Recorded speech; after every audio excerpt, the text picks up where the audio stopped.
How's it going out there, my friends? Welcome to another Mindful Music Maker live stream. Let me check into the comments here real quick, see who's joining us out there. We got Lewis and Loco Joe. Oh, nice. Blythe is out there. Blythe, so good to see you, buddy. That's great. Thanks, man. I wish I could take credit for that tune, but that's a great Bill Monroe number called Northern White Clouds. I'm gonna do that thing you should never do and start like Googling stuff in the middle of a live stream, but there's a super awesome video of this live recording of Bill Monroe playing it back in the day. Yep, with Tater Tate on fiddle. There it is. I'm sharing it with y'all in the chat because you need to see this video. You absolutely need to see this video. Yeah, so check out that tune. Joe and Blythe, I know you're going to dig that one a lot. I kind of took my own interpretation on that one, but I learned the melody from Tater Tate and then was kind of like, how would Monroe have played this if he just did it as a mandolin tune? So lots of trim, right? Great, folks. Well, thanks for joining us again this week. Really excited to see you out there. Hey, Karen, thanks for joining us. Like I kind of promised last week, we're going to, start this session off with maybe some thoughts on adding mindfulness practices to your own kind of practice routine. One of the points I was really trying to make last week was that if you're experiencing some kind of difficulty in the practice room and you're not really moving forward a lot with your playing, I've found that instead of like dedicating more time to playing, right, say like increase your practice from an hour to 2 hours, you should actually maybe reallocate the time inside of your existing practice session to include some more mindfulness stuff, because it can kind of help you squeeze a little more juice out of the time you're spending behind the instrument. And as always, I'm going to say this at the beginning of every stream, not a mindfulness expert. I've been practicing this stuff for a while, and I've had a lot of fun with it and seen a lot of value in my own playing and stuff like that. But I am trying to consult the experts and all that kind of stuff. I've got my Power of Mindful Learning book right here that I was referencing last week. We're going to talk about that actually today in terms of adding some more mindfulness to your own practice routine. So we will consult the experts here. I was thinking, since I just played a little bit of music and got us warmed up now, let's go ahead and start this session with another 2-minute meditation. I think that's a great way. It helps me get in the zone and can maybe help put us all in a better spot to kind of be open to what we're going to talk about. And maybe, it'll give you some good questions and we can have a good discussion in the chat box and all that kind of stuff.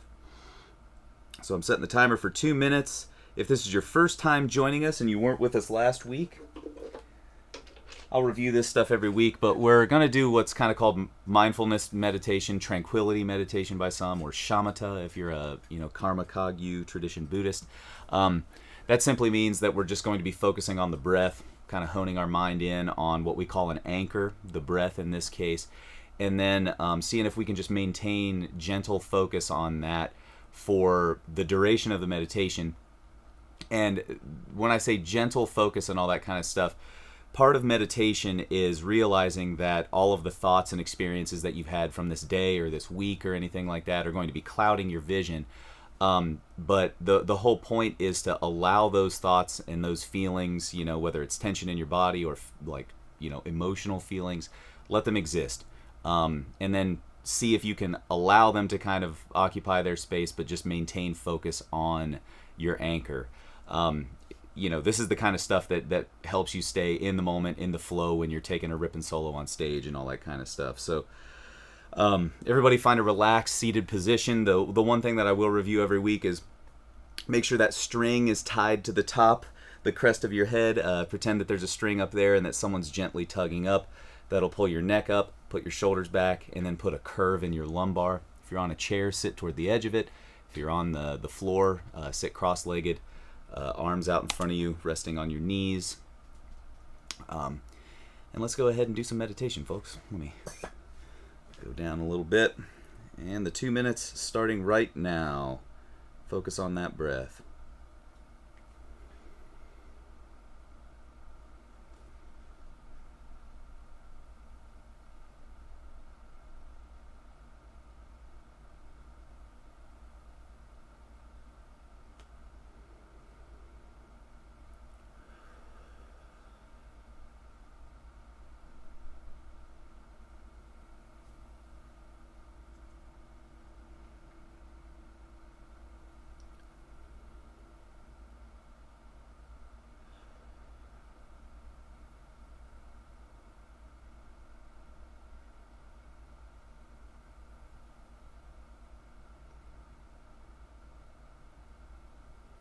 If your mind starts to wander, just come on back to the breath.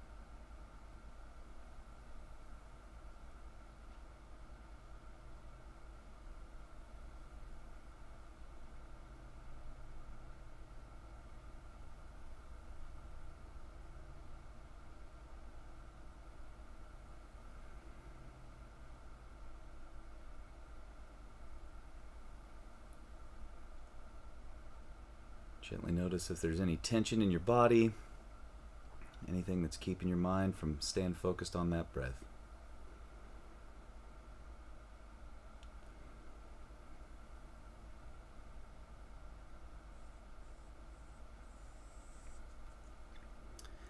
And come on back to reality. All right. I know it's only quick 2 minutes, but I still find a lot of value in doing those kind of short sessions. Especially if I'm practicing or starting something off, if I don't have a lot of time throughout the day, but my head's feeling kind of cloudy. Taking 2 minutes to kind of just focus back in. The thing I've noticed as I've added, this mindfulness stuff to my practice session is that it takes less and less time to kind of come back to that focus and kind of get rid of tension and emotion, and not get rid of emotion, but rather don't let it control you, right? So let's talk a little bit. I'll get my little spiel out of the way. Let's talk a little bit about how to add some mindfulness practices to your own musical practice, because that's, if you're here with me, that's theoretically what we're all trying to do, right? So I mentioned last week this book, The Power of Mindful Learning, and I'm going to reference this often because I think it's just a really good all-purpose, general-purpose text for people. It's not specific to whatever kind of career or practice you've chosen in your own life. But the one concept I really want to talk about today is what Dr. Langer, Ellen Langer in this book, refers to as sideways learning. We kind of briefly touched on it last week, that there are two traditional methods of thinking about disseminating information to people, top down and bottom up. Top down being lecture style, like I said last week, like I'm doing right now. Spewing information out and hoping that it trickles down and floats into people's minds as they're doing it. But Dr. Langer and other mindfulness experts, I would say, not even just scientists, but people, people from the Buddhist tradition or other kind of mindfulness practices, I think are more into this sideways style of learning, as Dr. Langer refers to it. And I'm going to just read a brief excerpt from the book, a couple sentences here to kind of get us all on the same page. So Dr. Langer says that sideways learning aims at maintaining a mindful state. As we saw, the concept of mindfulness revolves around certain psychological states that are really different versions of the same thing. 1, openness to novelty. 2, alertness to distinction. 3, sensitivity to different contexts. 4, implicit awareness of multiple perspectives. And 5, orientation in the present. So today I really kind of want to focus on really like a couple of the points that she says here. Openness to novelty, and then alertness to distinction. I think those first two, kind of are tied into one another and can really help us out in the practice room. So if you're taking notes or anything like that, openness to novelty and alertness to distinction, write that stuff down. Because we're going to talk about how does that actually apply to music, and how does that apply to adding a mindfulness practice to your session. So the first thing that I talked about last week is, maybe begin your practice session with something like meditation. I do a 5-minute meditation before I sit down to play the instrument. I put the instrument on, whether it's mandolin or guitar, and then I start a 5-minute mindfulness meditation just like we did at the beginning of our session here. So that's like definitely one way. Super easy way to kind of carve out a little bit of extra time in your practice session. And what's 5 minutes, right? If you're sitting down to practice for 15, 20, half hour, any of that stuff, 5 minutes is not that big of a deal.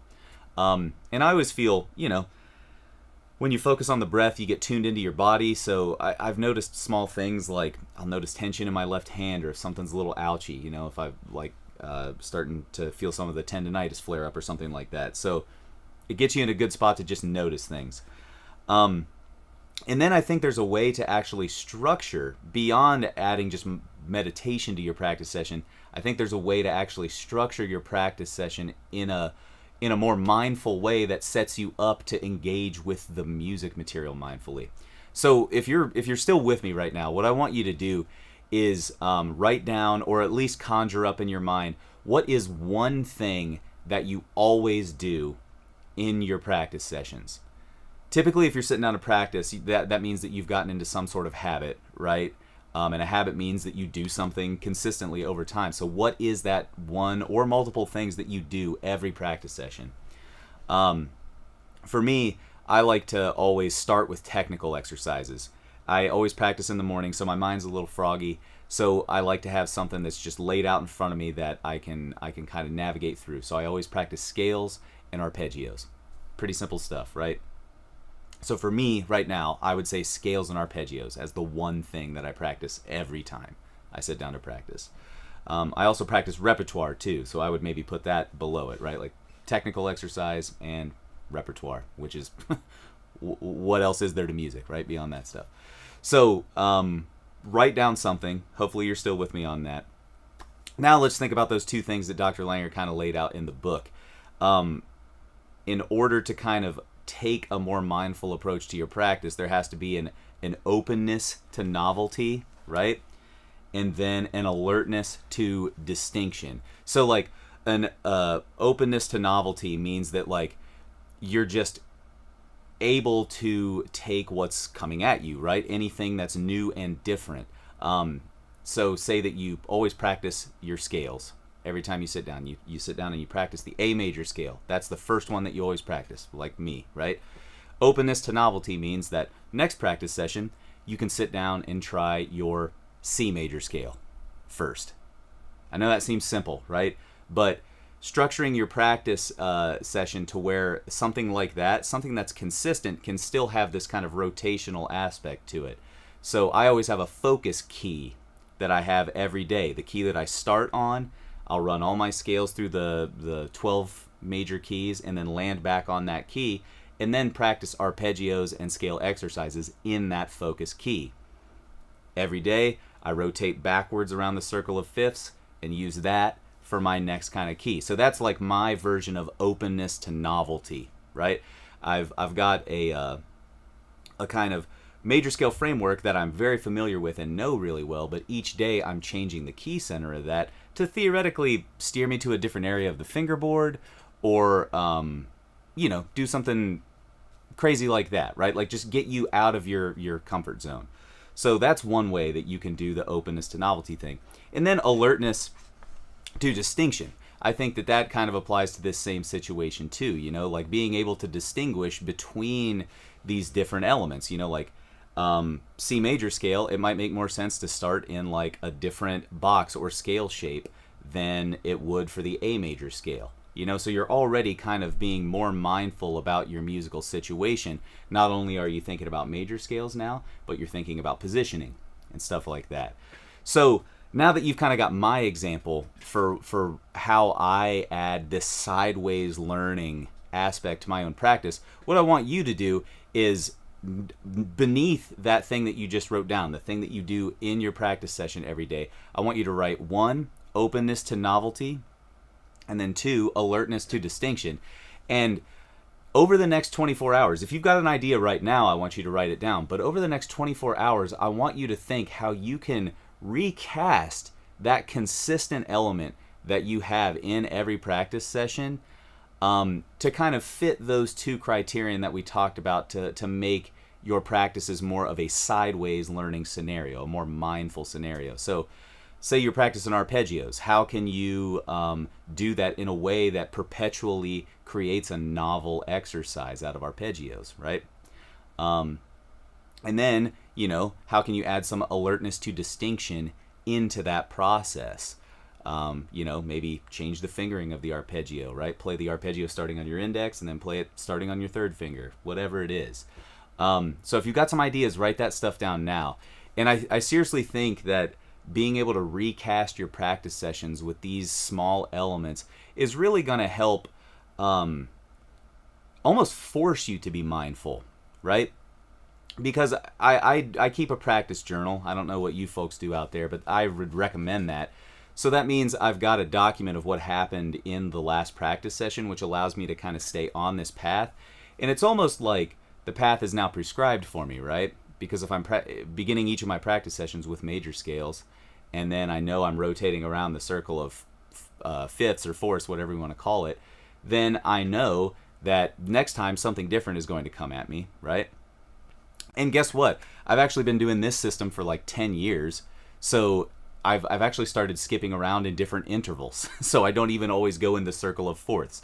So even what you determine now is going to add like novelty to your practice sessions. Like 5 years from now, it's not going to be novel because you will have turned it into something rote.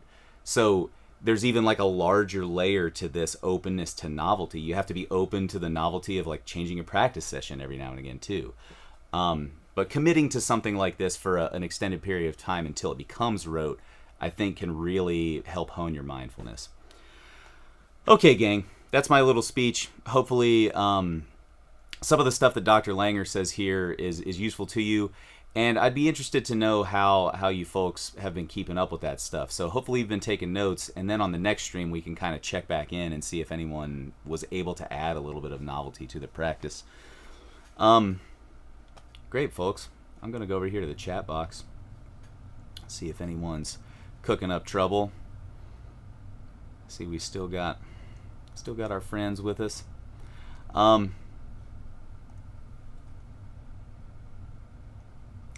Nice.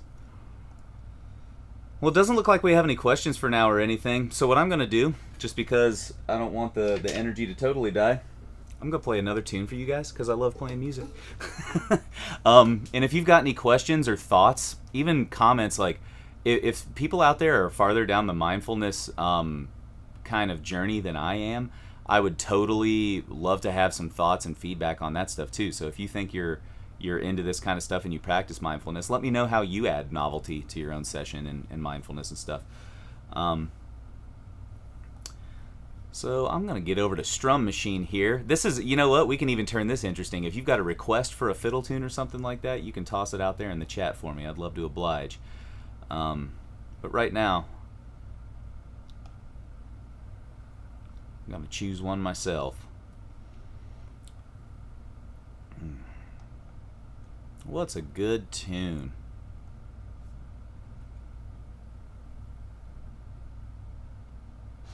Nice, we got some good questions coming in. I'm gonna play a tune and then get to those guys. That's great. Hopefully I'll come back and there's just a trillion questions there. Cool. I'm gonna get you an old Jim and Jesse tune now. I've been trying to work this one up a little bit. Called Dixie Hoedown.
dust that one off a little more often. All right, gang. Let's get back over to the chat box here. Lewis has got a real simple question. Am I streaming from Sweden next week? So I was actually going to say that at the end of the stream. I am taking a 2-week vacation from my brand new stream because I'm headed over to Sweden to chat with Magnus. Now, there is a possibility that we will stream a Mindful Music Maker 2 weeks from now, but here's the deal. I'm going to be like Loco Joe, staying up till like 4 o'clock in the morning if we do it at this normal time. So if I do stream, I'll probably stream on Central European time at around 7 p.m. So that'd be like 1 p.m. Eastern for most folks.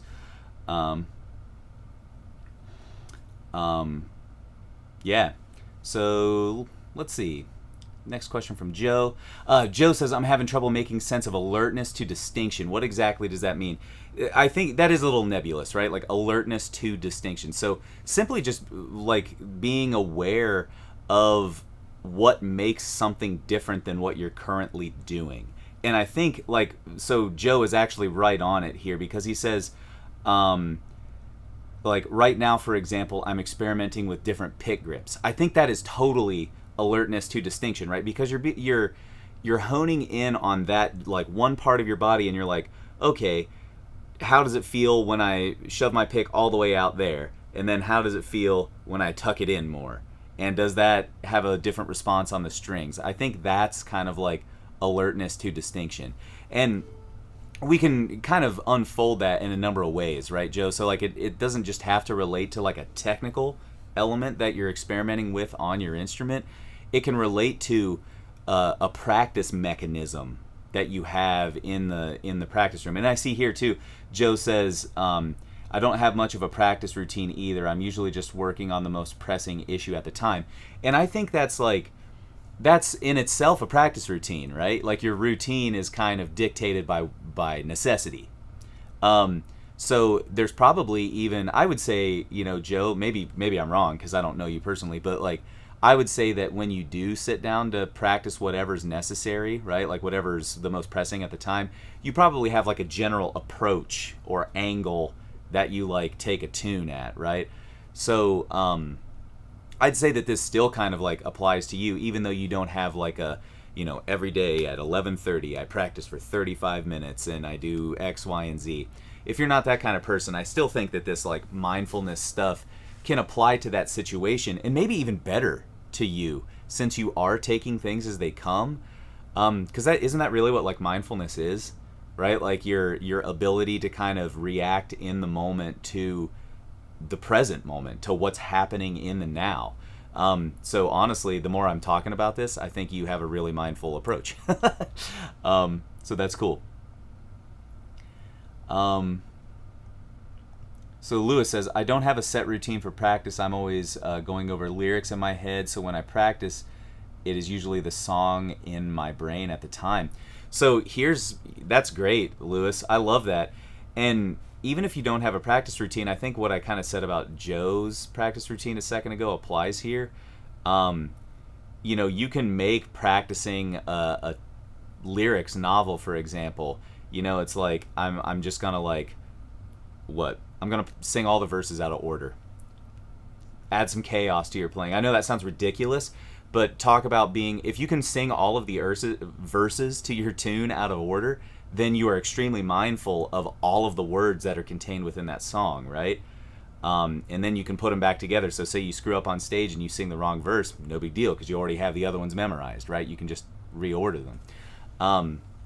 So like maybe even if you don't have like a set routine, there's a way to add like mindfulness exercises to your interactions with music as they happen. Maybe that's a better way to describe it. Instead of like practice routines, maybe I should be saying interactions with music, because we don't all interact with music in the same way. Yeah, that's great, guys. Good stuff. Well, hopefully some of that's been valuable then. I don't see any more comments coming in right now. And like I said, here for the beginning, I'm going to try and keep these live streams real quick to like a half hour. Just maybe like one nugget that I've been thinking about of information related to mindfulness, and play some tunes for you and chill out and see what we've all got going on.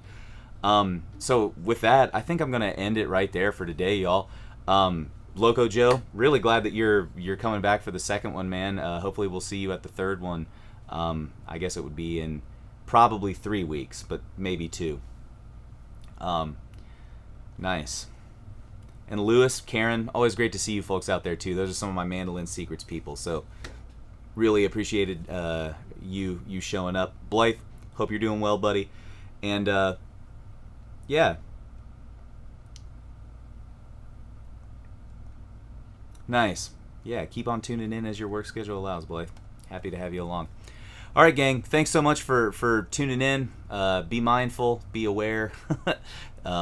And hopefully you can hit your flow this week. Wish you all the best.